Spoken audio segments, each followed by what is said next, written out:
Hi అండి. అందరూ ఎలా ఉన్నారు? Welcome back to my channel Smita sisters. ఇవాళ సింపుల్‌గా ఎటువంటి హడావిడి లేకోకుండా అన్నీ ఇంట్లో ఉన్న వాటితోనే మధుర్ వడ ఎలా చేసేసుకోవాలో చూసేద్దాం రండి. ముందుగా అయితే ఇలా 2 మీడియం సైజ్ ఆనియన్స్ తీసుకొనేసి పొడవుగా కట్ చేసుకోవాలి. ఇప్పుడు ఒక మిక్సింగ్ కోసము ఒక పెద్ద ప్లేట్ తీసుకోవాలి. ప్లేట్‌లో అయితే చాలా ఈజీగా కలుపుకోవడానికి ఉంటుందని ప్లేట్ చెప్తున్నాను. ఇందాక కట్ చేసి పెట్టుకున్నాం కదా 2 ఆనియన్స్ ఈ విధంగా అయితే ముక్కలుగా కట్ చేసుకున్నవి ప్లేట్లో వేసుకోవాలి. అలాగే 10 పచ్చిమిర్చీలు, 2 ఇంచుల అల్లం ముక్క, లేదు అంటే మీ స్పైస్ తినే తగ్గట్టుగా అయితే తీసుకోవచ్చు. ఈ విధంగా రెండింటిని కలిపి పేస్ట్ చేసి వేసుకోవాలి.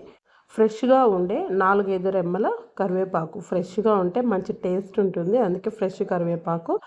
ఒక హాఫ్ కప్పు వరకు అయితే పచ్చి పల్లీలు అంటే వేయించుకోకుండా సో అలాగే గ్రైండ్ చేసుకోవాలి. పూర్తిగా గ్రైండ్ చేయొద్దండి, ఈ విధంగా కచ్చాపచ్చగా అయితే గ్రైండ్ చేసుకోవాలి. హాఫ్ కప్పు కాజు అండ్ బాదం ముక్కలు కూడా కట్ చేసుకోవాలి. తగినంత ఉప్పు కూడా వేసుకొని ఒక 3 లేదా 4 స్పూన్ల వరకు అయితే వేయించిన తెల్ల నువ్వులు వేసుకోవాలి.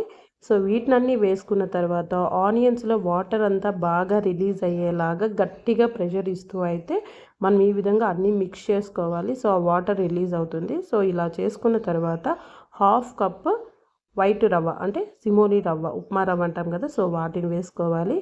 1 కప్పు మైదా పిండి, 2 కప్పుల బియ్యం పిండి అంటే మీ దగ్గర రెడీమేడ్గా ఉంటే రెడీమేడ్ బియ్యం పిండి, లేదంటే మనం ఇంట్లో పట్టుకుంటాం కదా, సో ఆ పిండి అయినా వేసుకోవచ్చు.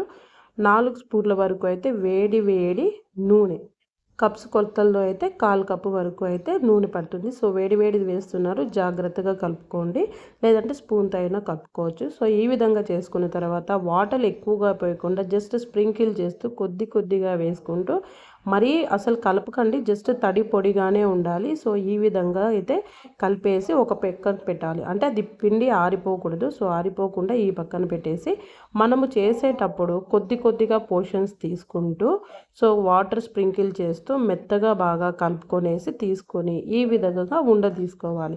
అంటే మన సైజు ఎంత సైజు కావాలో అంత సైజు తీసుకొని బాగా రౌండ్గా చేసి 2 చేతుల మధ్యలోనే చేసేయచ్చు. మీరు కావాలి అంటే ఏదైనా పేపర్ మీద తీసుకొని అయినా చేయొచ్చు.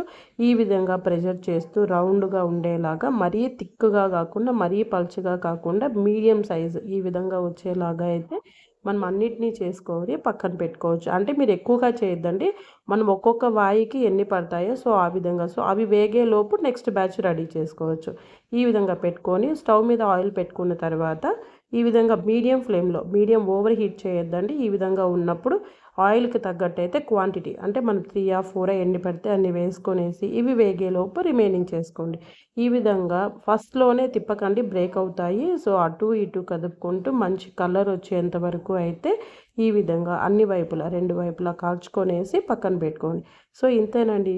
సో రిమైనింగ్ కూడా చేసుకొనేసి వేడి వేడిగా మీరు కూడా చేసుకొని ఇంటిల్లిపాదు ఎంజాయ్ చేయండి. నా ఛానల్ సబ్స్క్రైబ్ చేసుకునే వాళ్ళు ఎవరైనా ఉంటే సబ్స్క్రైబ్ చేసుకోండి. And thank you for everyone. Bye.